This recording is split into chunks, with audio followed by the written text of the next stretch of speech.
N'est-ce pas merveilleux, mes frères et sœurs, de pouvoir se retrouver de nouveau autour de la parole de Dieu dans ce 15 minutes de grâce et de vérité avec le pasteur Mickey Hardy. Aujourd'hui, au programme, un très beau chant que j'ai écrit personnellement il y a quelques années de cela et qui s'intitule « Dans la douceur de ta présence ». J'espère qu'il vous bénira. Amen.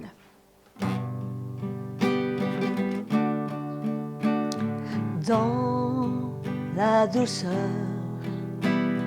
de ta présence, mon être entier veut t'adorer.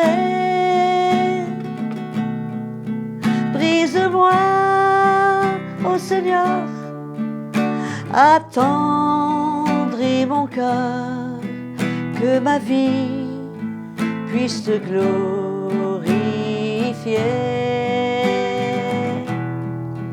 que ma vie puisse te glorifier.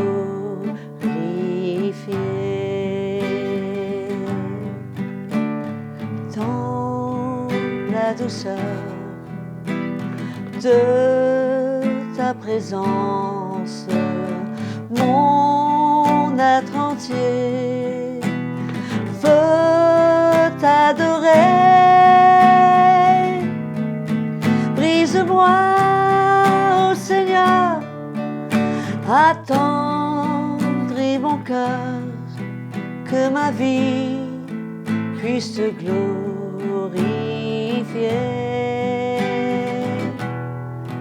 que ma vie puisse te glorifier.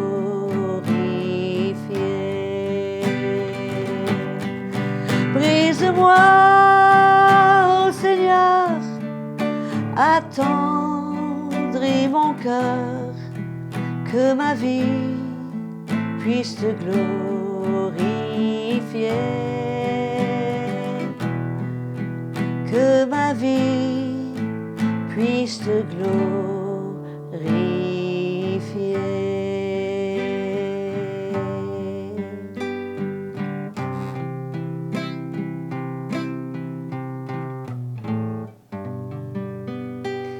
Alléluia. J'espère vraiment que vous avez apprécié ce cantique et que vous pourrez le reprendre dans vos assemblées et ensemble adorer Jésus. Le moment principal est arrivé. Nous allons passer maintenant à l'écoute de la parole de Dieu avec le pasteur Mickey Hardy qui va continuer dans la série des déclarations des apôtres. Cette fois, il s'agit du livre des Thessaloniciens au chapitre 4, du premier livre des Thessaloniciens au chapitre 4, où le Seigneur va parler de ce besoin pour nous de faire sa volonté et surtout qui est de la sanctification qui doit se passer dans notre vie. Donc sans plus tarder, nous accueillons le pasteur Mickey Hardy. Bonjour à tous, très chers frères et sœurs qui nous écoutent tous les jours sur ce programme de grâce et de vérité, 15 minutes ensemble tous les jours. C'est merveilleux. Et merci à Audrey encore une fois pour ce chant qui nous encourage à nous tourner vers le Seigneur et à garder nos regards vers lui. Amen, il est bon et il est fidèle. Alors, notre programme, nous parlons des déclarations des apôtres. Ceux qui ont écrit les épîtres, ceux qui ont été présents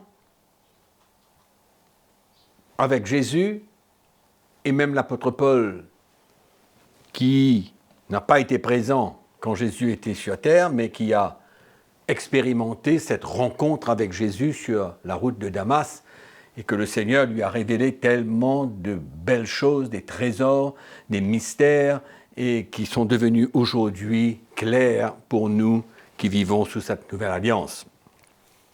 Et je vais profiter aujourd'hui de vous parler dans 1 Thessaloniciens, chapitre 4.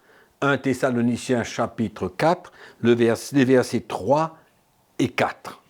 Amen. Des quelques minutes d'encouragement pour nous. Ce que Dieu veut, c'est-à-dire son désir, c'est votre sanctification. C'est que vous vous absteniez de la débauche, c'est que chacun de vous sache posséder son corps dans la sainteté et l'honnêteté. Amen. Voilà les deux versets où Paul encourage l'Église, nous encourage, en nous disant que ce que Dieu désire, son cœur, c'est notre sanctification.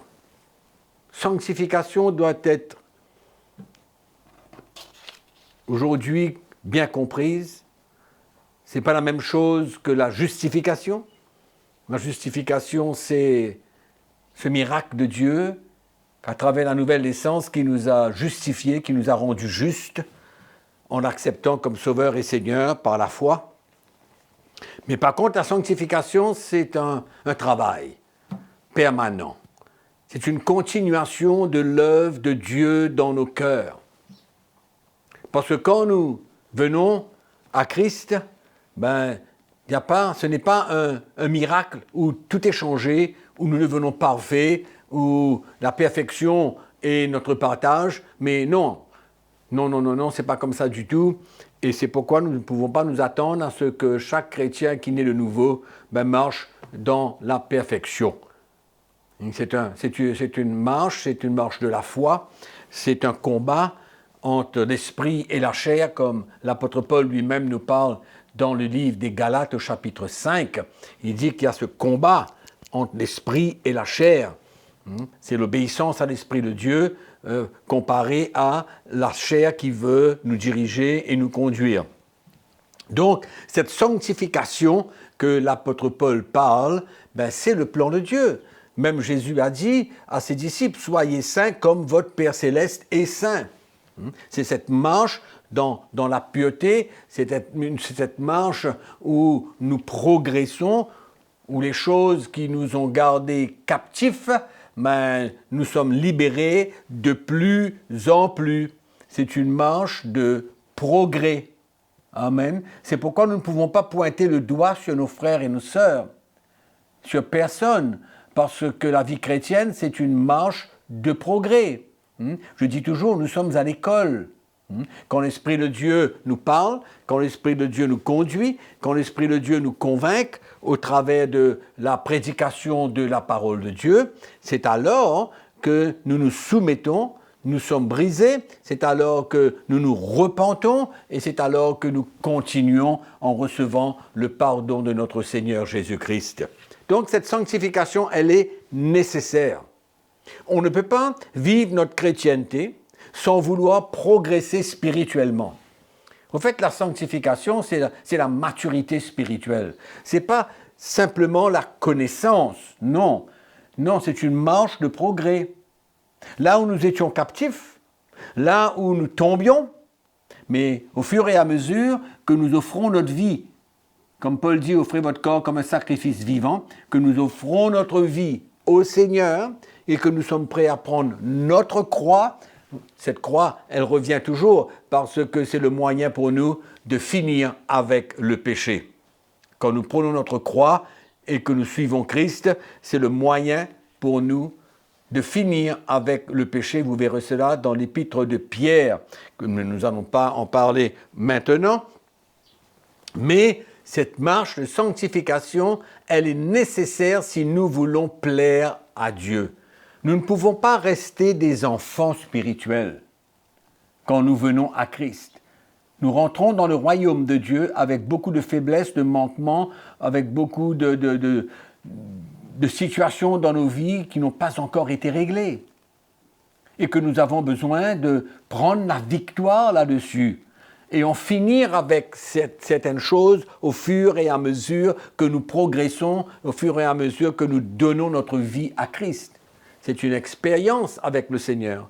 C'est cette communion avec le Seigneur. Amen. La communion de ses souffrances, comme la parole de Dieu nous dit, l'apôtre Paul dans Philippiens chapitre 3. Amen. Et quand nous traversons ces moments difficiles, le Seigneur œuvre en nous. Il y a un brisement qui se passe dans notre cœur. Amen. Et nous progressons.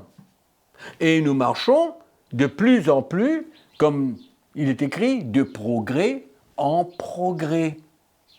Amen. Ce n'est pas la connaissance, c'est notre vie qui ressemble à Jésus de plus en plus, à l'image du Fils de Dieu. Amen. C'est ça la sanctification. c'est de plus en plus prendre la victoire sur les choses qui nous gardaient encore captifs. Et le chrétien a besoin d'expérimenter cela.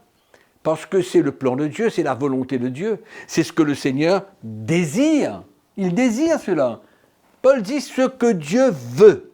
C'est notre sanctification. Et il dit que vous vous absteniez de la débauche, l'œuvre de la chair.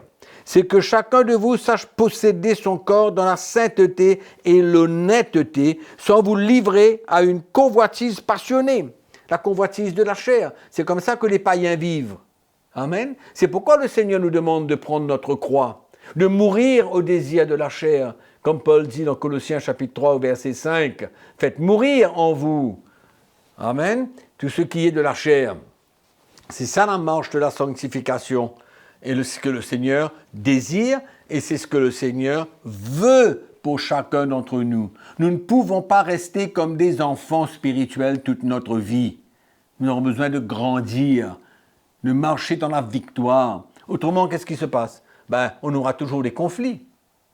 On aura toujours des conflits avec des frères, des sœurs, notre femme, notre mari, toujours des conflits. Si nous ne progressons pas dans notre vie et que nous restons la même personne avec peut-être la connaissance de la parole de Dieu, ce qui a été un gros problème dans l'Église aujourd'hui. La maturité était décrite comme plus de connaissances. On connaît davantage.